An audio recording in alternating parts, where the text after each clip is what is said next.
c'est Geeks de Books and Geeks et aujourd'hui je vais vous faire une présentation sur une collection de Funko Pop, toujours pareil, donc là qui sont tirés de l'univers Fallout. Donc j'en ai 7, voilà, je cherchais le nombre, donc j'ai regardé combien j'en ai de côté. Je suis très loin de tous les avoir, hein. Toujours pareil, les Funko Pop c'est toujours compliqué d'en avoir, de toutes les avoir. En tout cas j'en ai certaines qui m'ont un peu plus soit tapé dans l'œil, soit que j'ai eu l'occasion de trouver peut-être un petit peu moins cher. Certaines viennent de Nose d'ailleurs, vous avez dû les voir dans d'autres vidéos. Mais pas déballées, donc là au moins vous pourrez les déballer, les voir déballés. Donc là je vais commencer donc par un personnage, on peut plutôt dire un monstre entre guillemets de Fallout, un petit peu tous les Fallout, c'est des ghouls.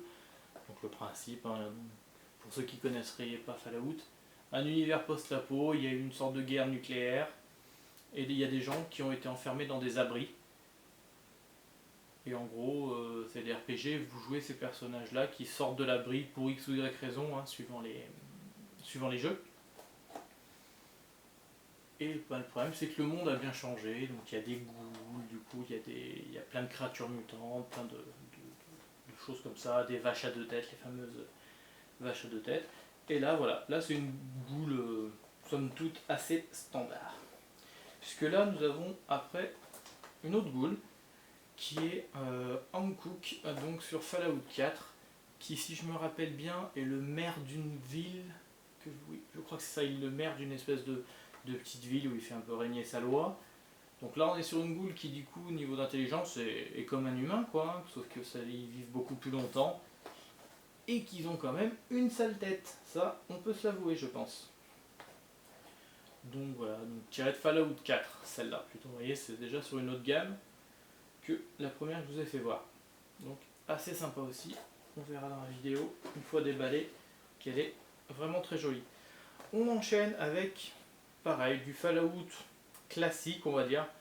Vous voyez, c'est pas un Fallout en particulier, c'est juste le Nerd Rage, c'est le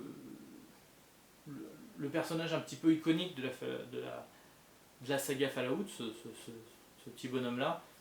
En gros vous faites voir ce personnage là, si les gens connaissent un tant soit peu le jeu vidéo, c'est très très vite rapproché à Fallout. Donc là il est en version énervée, un petit peu Hulk, mais pour le côté geek nerds, ils lui ont mis les grosses lunettes noires.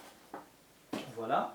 Après je vais enchaîner, donc toujours pareil avec ce personnage un peu iconique, mais là c'est une version un petit peu spéciale, collector, donc qui brille dans le noir normalement. Je vous avoue que j'ai pas fait le test parce que normalement il faut que ça prenne la lumière du soleil, tout ça. Dans la boîte en tout cas, j'ai pas l'impression que ça marche. Peut-être que en dehors de la boîte oui, mais moi dans la boîte j'ai pas l'impression que ça marche outre mesure. Donc elle est assez sympa, donc pareil, tirée de Fallout en règle générale, donc c'est un petit peu une promo quand même celle-là, une version promo. Après on va enchaîner, donc pareil, tiré de Fallout standard, basique, un petit peu, juste un personnage de femme, tout simplement, un petit peu classique, qui sort de l'abri 111, je crois que c'est écrit sur sa tenue.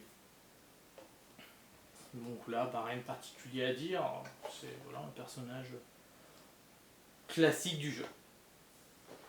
Et là on va enchaîner, donc les deux prochaines je vais vous les montrer un petit peu assez proches en même temps. C'est les armures assistées. Donc dans Fallout, vous pouvez à des moments vous procurer des armures assistées, donc c'est des armures, vous rentrez dedans, quoi, une sorte de méca armure qui vous protège des radiations, qui vous protège des coups, des chocs. Même je crois que c'est à partir de Fallout 4, oui, c'est dans Fallout 4, vous pouvez les modifier jusqu'à leur rajouter un jetpack. Enfin, vraiment c'est un petit peu l'un des trucs aussi iconiques de la saga Fallout. Donc là il y en a deux. Une de Fallout standard, donc là c'est un petit peu l'armure, la Power Armure, c'est l'armure un petit peu basique, quoi, l'armure assistée classique. Donc assez iconique du truc. Et là nous avons une armure de Fallout 76. Donc Fallout 76, à l'heure actuelle c'est le dernier jeu qui est sorti. Un jeu qui est 100% en ligne, qui a priori n'a pas trop trouvé son public. Moi il se trouve que j'y ai joué un petit peu. J'avoue que pour moi Fallout, ce que j'aime dans Fallout en tout cas c'est jouer tout seul, explorer le monde, les quêtes, tout ça. Et du coup dans ce jeu multijoueur il n'y a pas tout ça. Enfin explorer le monde oui un petit peu mais c'est voilà, c'est pas mon grand kiff. Donc là, a priori, c'est une armure qui est tirée de ce jeu-là. Donc une armure un petit peu spéciale. Donc là, c'est une version modifiée dans le sens où, bon, là c'est écrit E3 2019, limité édition. Surtout, je sais pas si on va le voir, mais on le verra mieux sur l'autre vidéo. Il a une arme en plus, un espèce de fusil, alors que la version standard n'a pas le fusil a priori, d'après les images que j'ai pu en voir. Donc voilà, et maintenant on va passer aux ouvertures. Donc on va commencer par Hankook. Donc c'est un personnage, si je vous dis pas de bêtises, oui c'est ça, de Fallout 4. Alors là par exemple on voit que la figurine est vraiment assez détaillée, ça bave un petit peu mais c'est assez raisonnable, on voit un petit peu quelques bavures au niveau de l'écharpe, tout ça, mais rien de bien méchant. Voilà les petits détails, les petites boucles d'oreilles, ce qui lui reste de cheveux a priori, hein. Non, elle est assez sympa, hein. Franchement, je viens de la sortir de la boîte, je l'avais jamais sortie. J'aime beaucoup. Ouais, assez sympa. Le dégradé de couleur là sur le visage, sympa. Très sympa.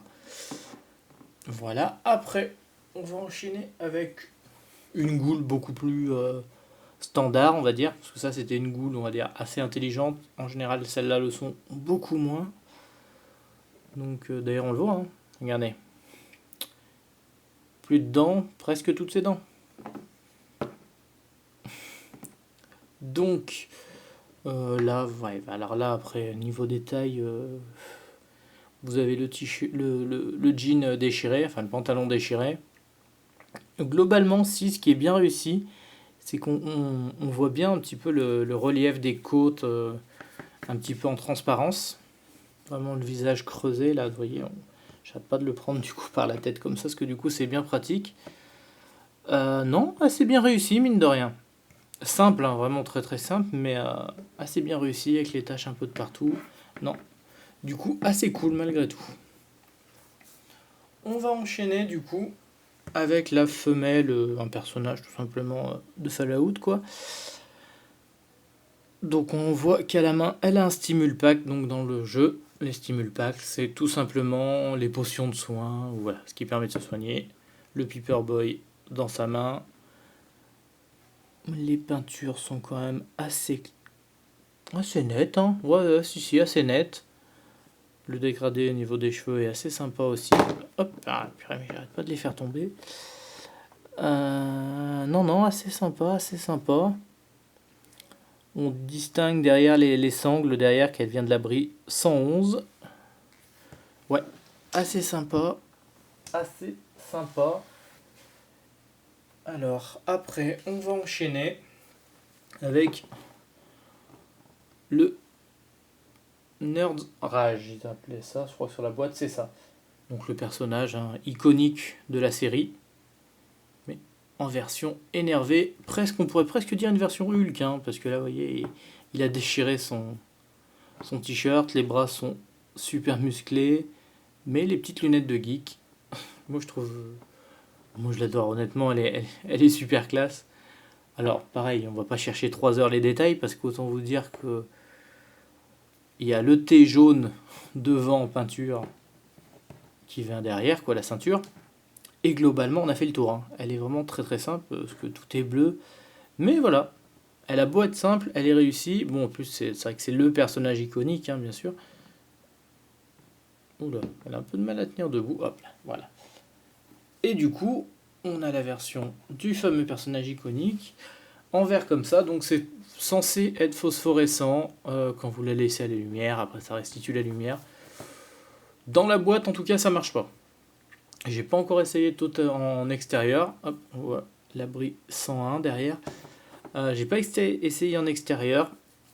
Mais bon, je n'ai pas spécialement envie de les exposer au soleil pour voir si ça fonctionne. Donc je le ferai pas. Mais on voit, bon après du coup c'est pas évident de se rendre compte des détails, hein, parce que là en fait il y en a encore moins que sur les autres. Mais moi j'aime bien, je trouve ça assez joli. Donc hop, on va la mettre là. Et on va enchaîner du coup avec les deux armures mécaniques. La Excavator Armure. Donc là, on voit bien la lumière dessus, à moitié jaune, leur masque respiratoire, l'espèce de fusil. Alors là, par exemple, au niveau détail, on est sur du truc vachement sympa, hein. Les tuyaux, les reliefs de tuyaux sont pas mal faits, vous voyez. Là, je sais pas si on voit ouais, sur le côté l'espèce de relief qu'il y a dans le casque là pour l'oreille. Vachement sympa.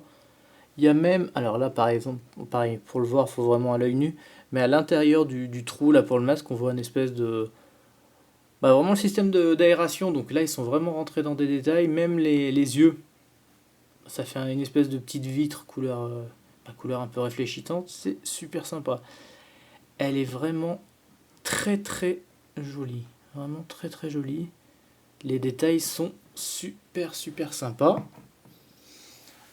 Et on va finir avec l'armure, du coup la version un peu plus simple on va dire, la version assez basique. Mais cela n'empêche, avec les deux projecteurs sur, enfin le projecteur sur la tête. Hop, un petit tour comme ça déjà un peu de loin, je vous la rapprocherai après. Oui, hop. Elle est un petit peu moins détaillée que l'autre. Alors après, est-ce que l'autre, du coup, avec le jeu de couleurs, on s'en rend peut-être un peu plus compte. Mais bon, on voit quand même que les yeux, ça fait. Alors là, on dirait qu'ils sont plus peints en noir et que c'est juste des reflets qui donnent un peu cet aspect vitre. Mais bon, on voit que la bouche, il y a des trous pour les aérations. Au niveau de l'arme, non, non, c'est quand même vachement détaillé. Ouais, je trouve que les armures sont très très détaillées. J'ai une petite préférence pour la jaune. Mais voilà. Voilà. Si je devais choisir, moi, à titre personnel, au niveau de la qualité de la figurine, je prendrais elle. Parce qu'on est vraiment sur du très travaillé, très détaillé. Après, juste pour le principe, parce que c'est le personnage iconique, je prendrais aussi elle, quoi. Voilà, c'est. Quitte à choisir, mais c'est bon. C'est juste parce que c'est le personnage iconique de Fallout que je suis un très très grand fan de la série. En tout cas, j'espère que cette vidéo vous aura plu sur les ouvertures de ma collection de Funko Pop en rapport avec Fallout. Et je vous dis à très bientôt.